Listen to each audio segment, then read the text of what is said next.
मुस्लिम महिलाओं को आरक्षण की। मान्यवर, हमारा संविधान किसी भी प्रकार के धर्म के आधार पर आरक्षण की कतई मंजूरी नहीं देगा।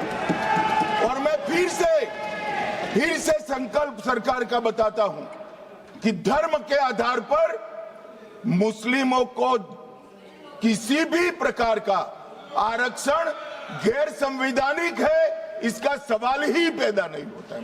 मैं पूरे सदन के माध्यम से देश की जनता को बताना चाहता हूं, जनगणना का काम शुरू हो चुका है, जारी। 2, उन्होंने कहा कि हम जाति जनगणना का मांग करेंगे।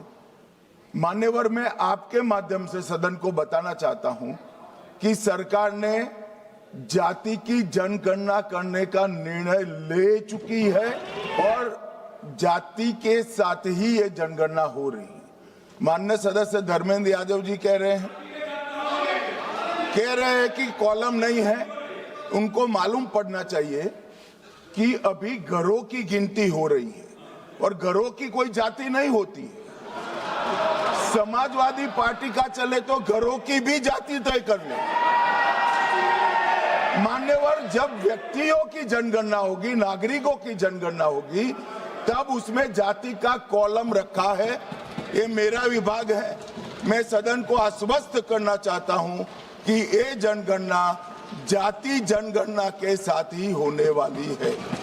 तीसरी बात, इन्होंने ये जो आपने समझाया कि नियम 72 की जो खिड़की है वो हमें लेजिस्लेटिव कॉम्पिटेंसी पर और कॉन्स्टिट्यूशनल कॉम्पिटेंसी पर बोलने की ही इजाजत देती है। वो खिड़की का उपयोग कर धर्मेंद्र यादव जी ने एकदम गैर संवैधानिक बात करी, मुस्लिम महिलाओं को आरक्षण की। मान्यवर, हमारा संविधान किसी भी प्रकार के धर्म के आधार पर आरक्षण की कतई मंजूरी नहीं देगा। और मैं फिर से संकल्प सरकार का बताता हूं कि धर्म के आधार पर मुस्लिमों को किसी भी प्रकार का आरक्षण गैर संवैधानिक है, इसका सवाल ही पैदा नहीं होता है।